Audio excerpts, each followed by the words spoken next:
Aquí en la zona de Cangaua, los dirigentes, a los fundadores de YDECA habían dicho si nos ayudaran a conseguir agua y a manejar el agua, eso sí les agradeceríamos toda la vida. Entonces eso quedó como marcado en los compañeros fundadores de YDECA y dijeron no, o sea, el trabajo de YDECA tiene que estar centrado en el agua porque la gente sin agua no puede vivir.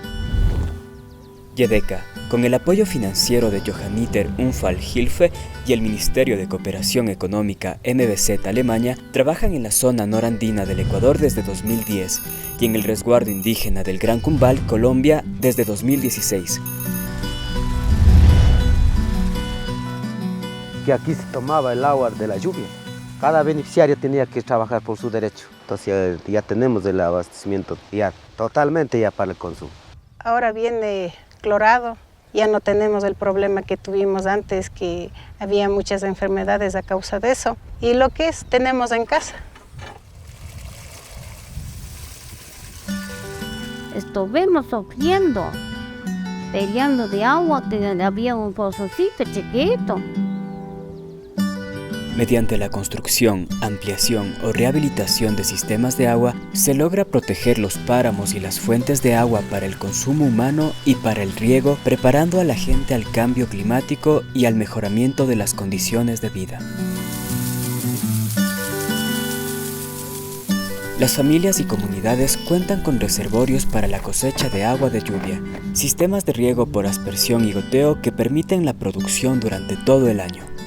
YDECA, cuando nos visitan las comunidades, plantean que es posible generar un sistema de riego. Nos apoyaron con la tubería todo y nosotros hicimos el trabajo, las mingas, cada 8. Hicimos unos huecos y ahí colocamos el agua que cae del cielo. Existe un serio proceso de transición de la agricultura convencional hacia la agroecología, donde la participación de las mujeres resalta al recuperar la chacra o huerta familiar que provee variedad y calidad a su alimentación. Nuestra seguridad alimentaria ha estado amenazada. Veníamos perdiendo nuestros productos, nuestra forma de alimentación. Nosotros trabajamos en un grupo familiar con mis hijos, tengo a mi nuera, y esto nos ha ayudado bastante en lo que es económicamente y nos ha ayudado también bastante en el sistema de alimentación. Tenemos que cuidar a nuestra madre tierra, porque ella es la que nos mantiene.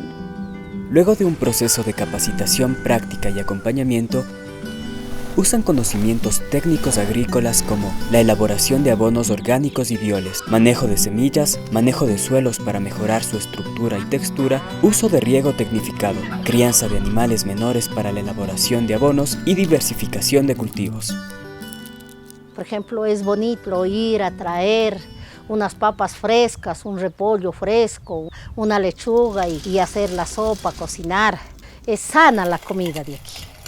La gente ya sabe que es así sano, ya le compran tanto en la galería y aquí también en la vereda y es bueno para la economía de la familia. Algunos compañeros están dando ese paso para la transformación.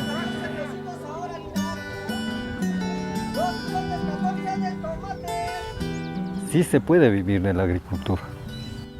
El trabajo de YDECA se basa en las decisiones comunitarias. Los comuneros discuten en asambleas sobre sus problemáticas y toman decisiones conjuntas en lo que denominan minga de pensamientos.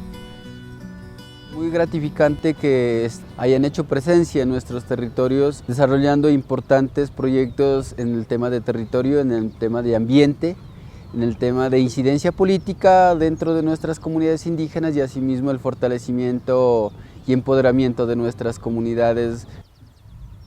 Antes de ir a las autoridades para buscar presupuesto, hicimos una alianza pública comunitaria. Somos YDECA, es el gobierno provincial, las juntas parroquiales y nosotros como organización.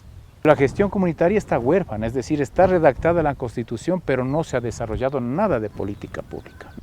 Una vez que los dirigentes comunitarios estén plenamente empoderados de los derechos que tenemos en la Constitución, ellos van a ser los portavoces y van a ir a los ministerios, van a ir a los municipios, van a ir a las juntas parroquiales a exigir los derechos.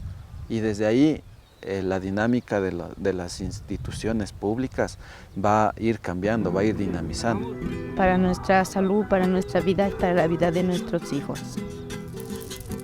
El proyecto y las comunidades han logrado demostrar con resultados a las instancias del gobierno la validez de la gestión comunitaria del agua. Han evidenciado que se necesitan políticas y financiamiento para desarrollar este sistema para no permanecer olvidadas por el Estado.